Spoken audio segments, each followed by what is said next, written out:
Welcome back into the Magic the Gathering unofficial audiobooks podcast. Phil Dawson here. And for those following along live, I apologize for the delay in this week's chapter as I was traveling, checking out a hot spring resort hotel in Fukushima, Japan, and doing some farming, eating some great sushi, trying to expand the business. You can see more about that on the Patreon and keep up to date with what else is going on with me and, of course, this project. Just search me, Phil Dawson, on Patreon. You can join in on the fun. Also, check out the Discord. We have the link in the show notes, and keep those reviews and ratings coming in. It's always fun to read and see the numbers grow. You can follow me on Twitter and Instagram at PhilInSendai. Thank you so much for listening. Let's get to it.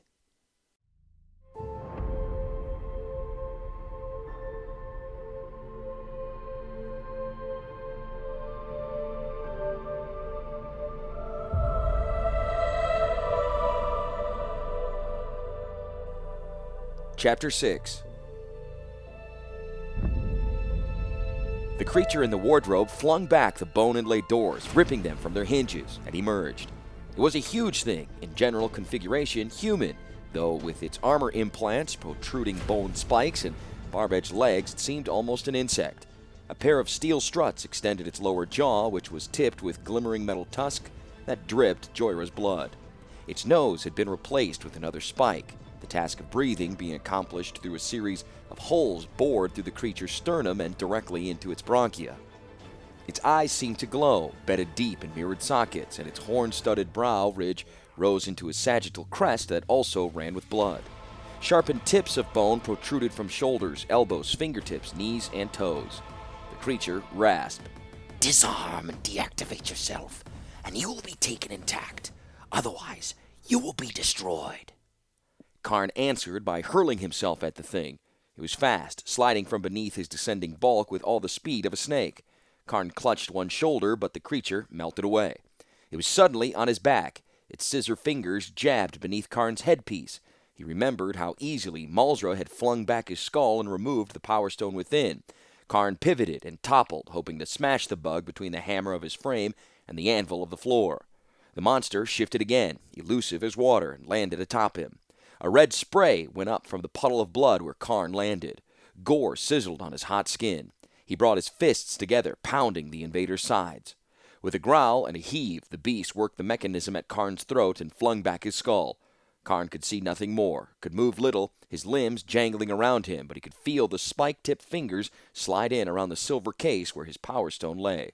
One yank and the whole assembly would spill forth, and Karn's life would be gone. A fragile crystal clutched in the claw of the Phyrexian killer. It paused, its fingers catching first upon a small trinket hanging about the golem's neck, the Viashano medallion. The beast lifted it, looked it over, and softly purred a single word. Thran. Karn spoke a different word. Joyra. Gathering together his shattered will, Karn caught up the Thran metal trinket, broke the silver chain that bound it, and impelled the bauble into the Phyrexian skull. A gush of hot oil blood streamed over him.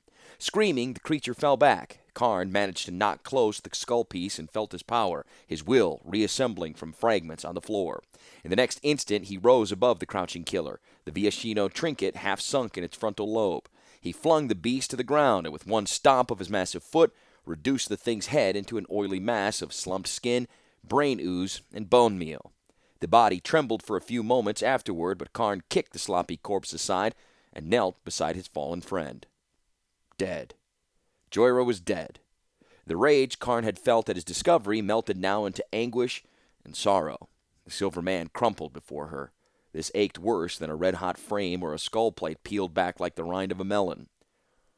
"They are everywhere," came a stern voice from the doorway. "They are killing everyone. Baron is dead already. Teferi too." Karn looked up to see Master Malzra arrayed in battle armor that made him look not unlike the machine-implanted Phyrexian. "It is too late to stop them. We mustn't thrash at the branches of evil, but chop the root. I will send you back. This whole attack can be averted. Return in time. Return 48 hours. Intercept Carrick and kill him before he can relay the plans. I will guard the machine and fight all comers. I must have Mage Master Baron back. Let the portal destroy itself if it must. Let your own frame melt into nothing, but stop Carrick and his negators."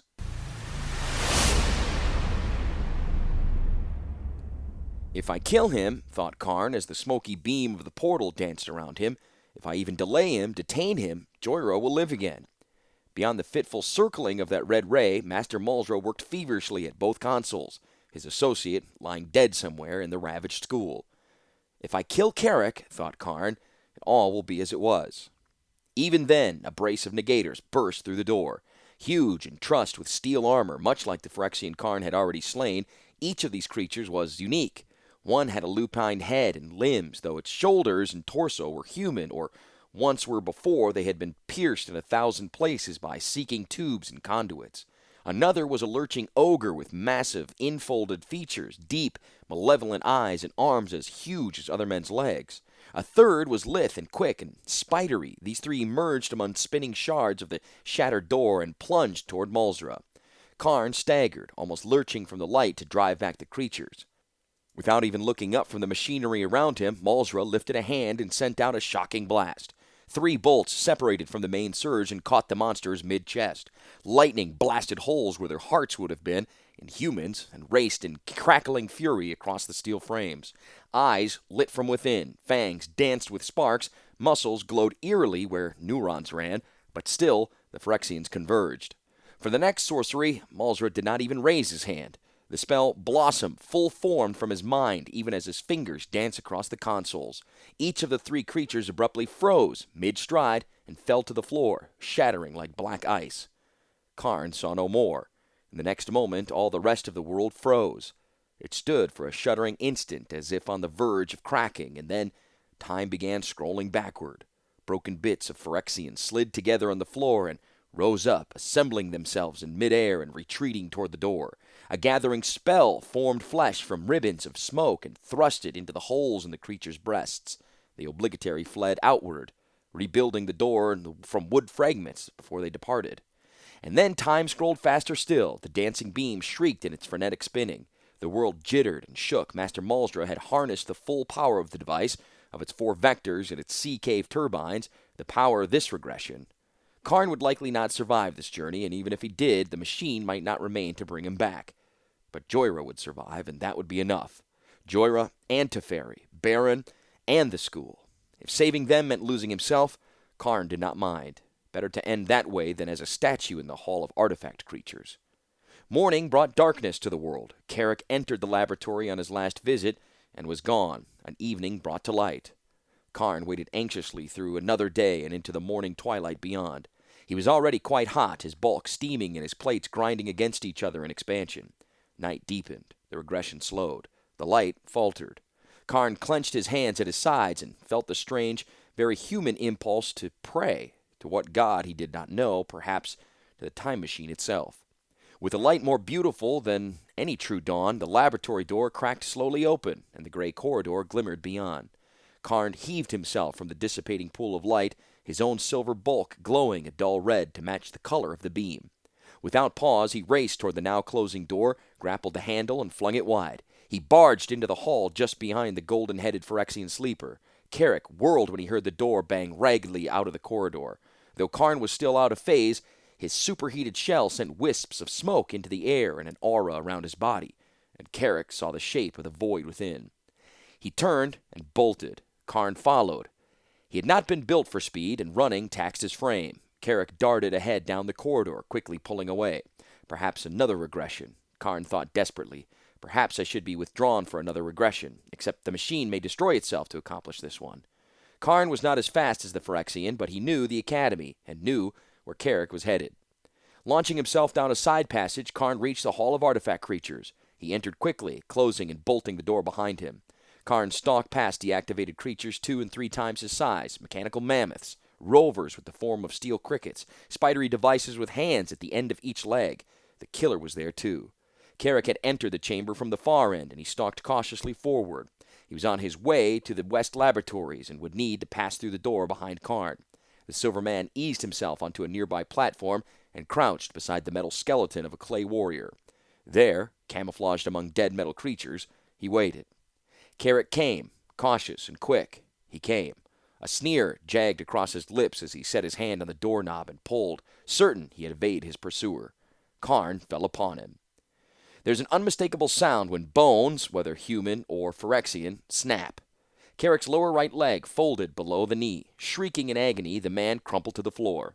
It was a piteous noise, and Karn, fists balled and ready to finish the man, hesitated. Perhaps breaking Carrick's legs would be enough to stop him, to keep him from escaping the wall and meeting with the Phyrexians. He would be found here by the guard and recognized as a spy. He would be dealt with harshly by Mulzra and Baron, and perhaps they would learn from him who he was and how many Phyrexians massed and where. To kill this man ensured the Phyrexians would come again, another day, but leaving him alive to interrogate. Still, only half visible in his phase shift, Karn hoisted the angry man to his shoulders and marched past rank upon rank of artifact creatures. Carrick arched away from the Silverman's burning skin and gave little cries of agony. Prisoner and captor reached the far doorway, passed through it, and started down the corridor beyond. "I have a spy! A Phyrexian spy!" Karn called out. "Guards! Mage Baron! Master Mulzra!"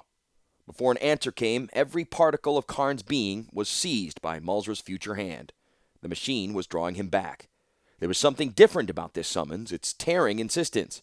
The silver man jolted under the assault and almost fell. He clutched his captive all the tighter. His frame became griddle hot. Carrick thrashed and wriggled. The long dark hallway whirled. With a shriek of fury, the Phyrexian rammed his fingers beneath Karn's jaw, fumbling for the release mechanism. In reflex, Karn seized the man's hand and flung it violently away. The wrenching movement hurled Carrick free. He landed, a leg-broken mass, on the stony floor of the hall. Karn staggered back. The red beam came. Chaotic, stabbing light. The hallway began to dissolve. Karn swung a massive hand toward the Phyrexian, but his fingers closed on wheeling chaos, and nothing. Shards of reality slid past in mere moments. Karn plunged through raveling time. Something was wrong with the machine. Terribly wrong. The lashing pulses of temporal energy formed a vortex around him, drawing him downward, forward, toward the dark future and its disintegrating mechanism. The laboratory took fitful shape outside the cone. It winked into and out of existence. A tumbling chaos of red forms blossomed around Karn. For a second time that day, he felt the impulse to pray. The laboratory returned. Mulzra's consoles flickered through a shroud of rolling smoke. The Master and Baron labored mightily at the sparking controls. Over Karn's head, the time machine swayed ominously, its side panels bleeding soot into the air. It was disintegrating. The light orb at the base of the device cracked, sending jabbing rays out in all directions.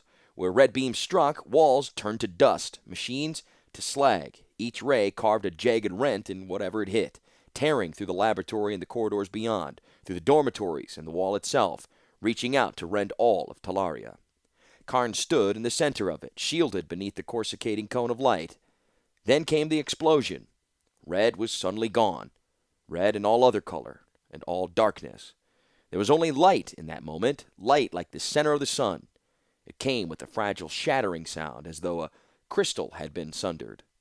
A bell tone keen followed what might have been thunder, if a lightning bolt could be large enough to encompass a whole world. The air was solid for a moment, an amalgam of gas and energy, then rushed outward. Walls were gone, just as color was before. The rushing inferno rolled out in an incandescent ring from where Karn stood, pulverizing stone and steel and glass. Farther out, the ring devolved into lines of blast as raw energy gathered in radiating avenues. The Holocaust obliterated whole sections of the Academy and scoured the earth down to bedrock. Other areas remained untouched. Buildings were torn in cross-section. The shockwave pelted outward. It bore a storm of shattered stone and rent metal that consumed with a million gnashing teeth anything it struck.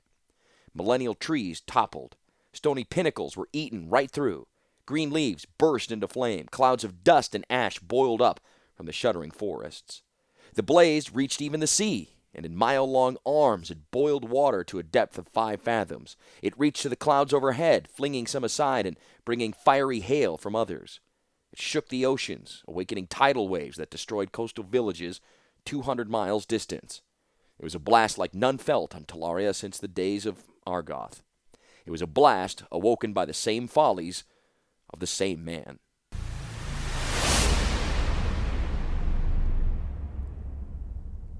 Urza stood beyond it all. He had been beside the time portal in the white-hot instant that it exploded. It had taken every ounce of his metaphysical might to gather the particles of his being against the massive waves of power. As mote by mote of matter was blown away from him, he slowly became a being of pure energy. He resolved himself again and again in the first heartbeat of that hailing storm. In the second heartbeat, he risked it all by reaching out beyond the rolling envelope of destruction and snatching them up, one by one. Perhaps not his best and brightest, but those nearest, those who could be saved. Mage Master Baron was first. Yes, the Silverman Karn had done what he was sent to do, had averted the Phyrexian invasion, though even the facts of that other time loop were difficult to hold to and reassemble as Urza's own body was. Then 5 other scholars and 8 students. He whisked them up with him in a sudden, spontaneous planeswalk.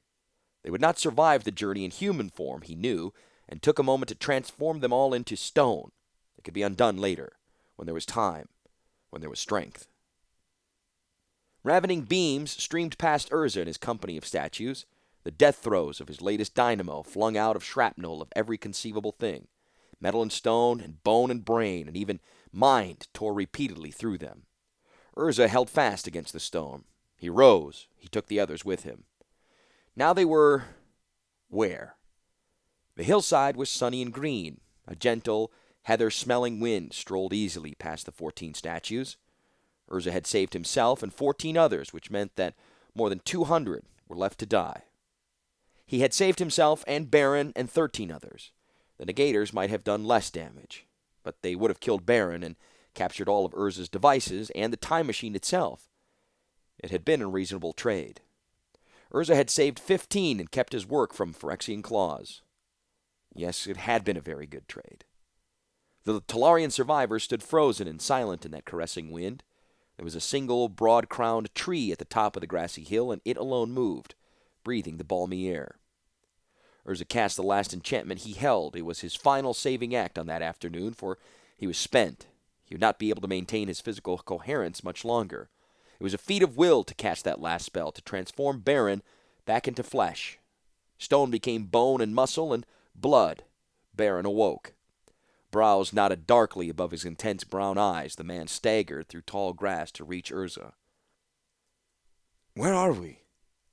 Urza achingly shook his head. I do not know. Nodding, Baron took a calming breath and looked out over the rolling hills, chartreuse beneath the cloud-cluttered sky. Why are we here? A shadow passed over Urza's features. Talaria is gone. The time machine exploded. We are the survivors.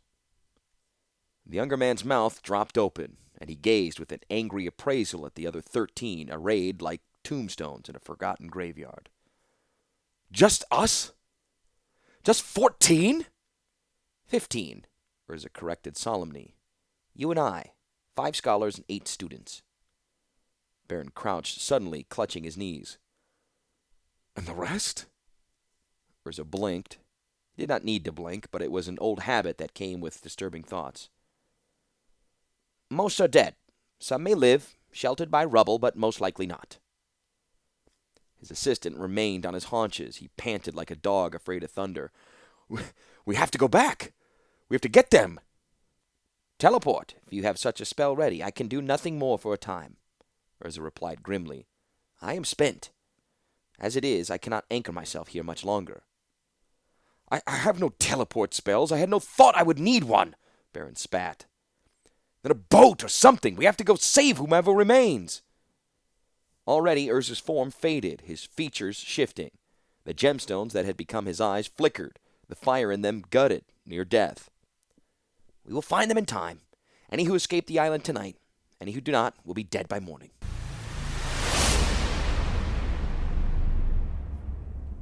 Karn heaved on a slanting slab of limestone. It creaked. Its far end ground massively against the edges of the rubble field.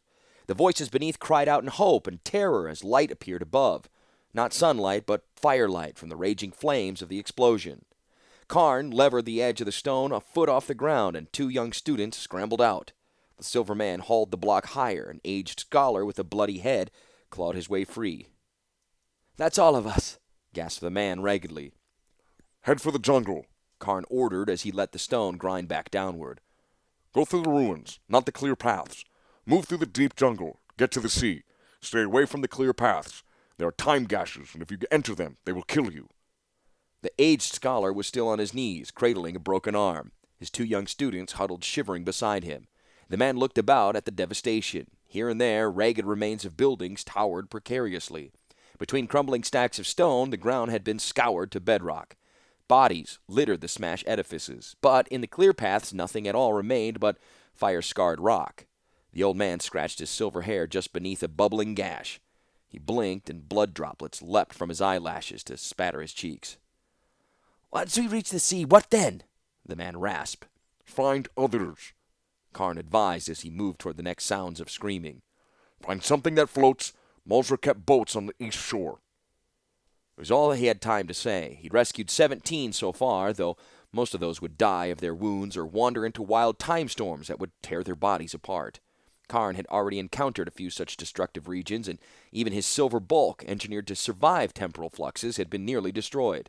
Any creature of flesh needed only to catch his head in a different time stream from his heart, and his veins would burst. Karn had seen it happen many times already today. Too many times. The screaming came from ahead. Karn found a guard pinned under a boulder. The man's upper body had been burnt to resemble the purple-black flesh of a date. His lower body was smashed beneath the giant stone. Get it off me! I can't feel my legs! Get it off me! Grim-eyed, Karn knelt by the boulder, set his shoulder against its bulk, and heaved. The moment the stone eased up from the man's crushed pelvis and legs, a great tide of blood fell out of his belly, and he sank immediately into death. Karn let the boulder back down. He stood. Could not imagine a worse fate for those folks, half of them only children, the other half fragile old men and women. Could not imagine how an invasion of Phyrexians could have been worse than this. It was a second Argoth, this destruction, and Mulzer was a second Urza, more willing to destroy the whole world than let another creature rule it. If only Joyra still lived. That might make all this carnage less bitter. If only, but her shattered cell was buried beneath tons of rubble, and no pleading had come out of it. Perhaps she escaped. Perhaps she was still out there, somewhere in the ruined, burning place. Another shout came from just ahead, where a tower had fallen atop a corner of the north dormitory. Karn marked the swirling temporal storm that roiled in the space between him and the spot, and he strode out to circumnavigate it. Perhaps she is still out there. It was near to midnight when the ship slid slowly from its dock and out into the black, rolling sea. Its masts had burned away along with its sails. About 3 feet above the waterline, its bow bore a gaping, man-sized hole where a red-hot chunk of iron had struck it. The boat was slowly taking on water, but Karn and a few of the other survivors were healthy enough to man the bilge pumps.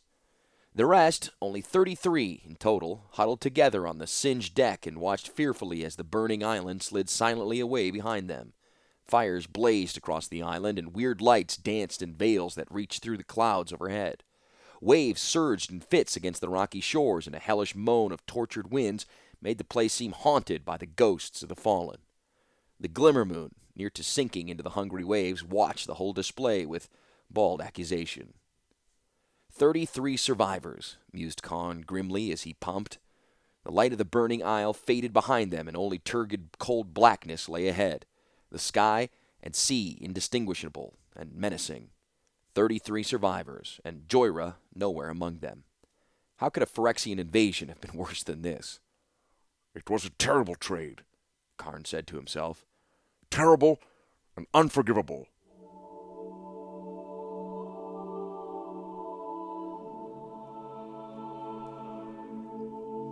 Urza says he did it to save me. He says he let the time machine explode in order to save me and a handful of others, and keep his precious designs from Phyrexian claws. In another time continuum, he claims, I was slain by Phyrexian negators, and the school was overrun. Urza diverted that time string so we could end up here, so he says. He's not truly mad, I know that now. He may be lying, a terrifying possibility, for what dark motive would make Urza lie to me? He may be telling the truth, all the more terrifying. But he's not truly mad. Talaria is gone, just like Argoth. And why? To save me? Of course not. I was saved from Talaria just as Tanos was saved from Argoth, as a side thought. Talaria is gone because if Urza could not have it, no one would. Urza is still Urza.